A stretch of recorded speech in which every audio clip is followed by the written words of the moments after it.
നമസ്കാരം. KH ന്യൂസിലേക്ക് ഏവർക്കും സ്വാഗതം. പ്രധാന വാർത്തകൾ.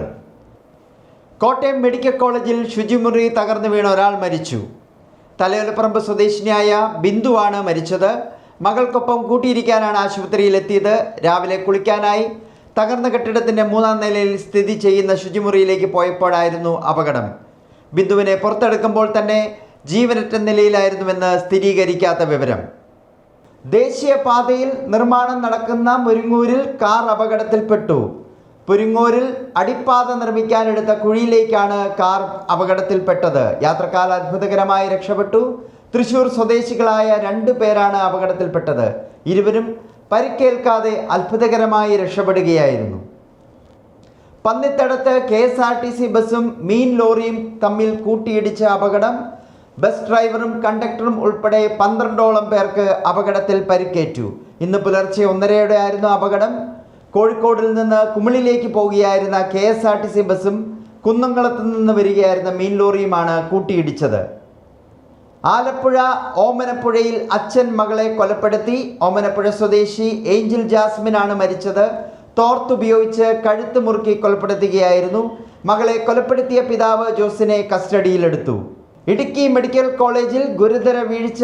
കിടത്തി ചികിത്സ ആരംഭിച്ചിട്ടും പുതിയ കെട്ടിടം പ്രവർത്തിക്കുന്നത് ഫയർ NOC ഇല്ലാതെ.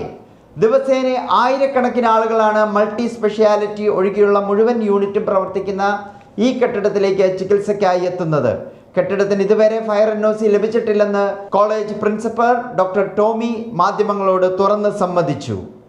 തിരുവനന്തപുരത്ത് തെരുവ് നായ ആക്രമണത്തിൽ 20ഓളം പേർക്ക് കടിയേറ്റു. ഇന്നലെ വൈകുന്നേരം 7 മണിയോടെയാണ് സംഭവം ഉണ്ടായത്. പോത്തൻകോട് ജംഗ്ഷനിൽ നിന്ന് തുടങ്ങിയ നായയുടെ ആക്രമണം 1.5 കിലോമീറ്റർ അകലെ പുലന്തറ വരെ തുടർന്നു. എന്നാൽ നായയെ കണ്ടെത്താനായില്ല. 3 സ്ത്രീകളും 9 ഇതര സംസ്ഥാന തൊഴിലാളികളും അടക്കെ 20ഓളം പേർക്കാണ് കടിയേറ്റത്. ഗുണ്ടകളെ പൂട്ടാൻ കടുത്ത നടപടിക്കൊരുങ്ങി പോലീസ്. ഇത് സംബന്ധിച്ച് പോലീസ് മേധാവി റവാഡ ചന്ദ്രശേഖരന്റെ നിർദ്ദേശപ്രകാരം ക്രമസമാധാന ചുമതലയുള്ള ADGP H വെങ്കടേഷാണ് ഗുണ്ടകളോട് വിട്ടുവീഴ്ച വേണ്ടെന്ന നിർദ്ദേശം നൽകിയിരിക്കുന്നത്. തൃശൂരിൽ പോലീസ് ഉദ്യോഗസ്ഥർക്ക് നേരെ നടന്ന ഗുണ്ട ആക്രമണത്തിന്റെ പശ്ചാത്തലത്തിലാണ് പുതിയ നിർദ്ദേശം. റേഞ്ച് DIGമാരുടെ നേതൃത്വത്തിൽ രാത്രികാല പെട്രോളിംഗ് ശക്തമാക്കാനും നിർദ്ദേശമുണ്ട്. ഓൺലൈൻ ടാക്സി സേവനദാതാക്കളായ യൂബർ, ഓല, റാപ്പിഡോ, ഇൻഡ്രൈവ് തുടങ്ങിയവയ്ക്ക് നിരക്ക് കൂട്ടാൻ അനുമതി. തിരക്കേറിയ സമയങ്ങളിൽ അടിസ്ഥാന നിരക്കിൻ്റെ ഇരട്ടി വരെ ഈടാക്കാനാണ് റോഡ് ഗതാഗത മന്ത്രാലയം അനുമതി നൽകിയിരിക്കുന്നത്. നേരത്തെ ഇത് തിരക്കേറിയ സമയങ്ങളിൽ 1.5 മടങ്ങായിരുന്നു. യാത്രക്കാരെ പരിഭ്രാന്തിയിലാക്കി സ്പൈസ് ജെറ്റ് വിമാനം.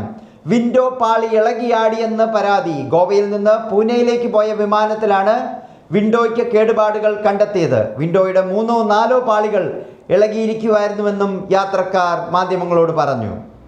മാലിയിൽ 3 ഇന്ത്യൻ പൗരന്മാരെ ഭീകരർ തട്ടിക്കൊണ്ടുപോയി. പടിഞ്ഞാറൻ മാലിയിലുള്ള KS പട്ടണത്തിലെ ഒരു സിമന്റ് ഫാക്ടറിയിൽ നടന്ന ഭീകരാക്രമണത്തിനിടെയാണ് ഇന്ത്യൻ പൗരന്മാരെ ഭീകരർ തട്ടിക്കൊണ്ടുപോയത്. അൽ ഖ്വയ്ദ ബന്ധം അവകാശപ്പെടുന്നു. പോർച്ചുഗീസ് ഫുട്ബോൾ താരം ഡിയോഗോ ജോട്ട കാർ അപകടത്തിൽ മരിച്ചു. 28 വയസ്സായിരുന്നു. സ്പെയിനിലെ സമോറ പ്രവിശ്യയിലാണ് അപകടം നടന്നതെന്ന് റിപ്പോർട്ടുകൾ.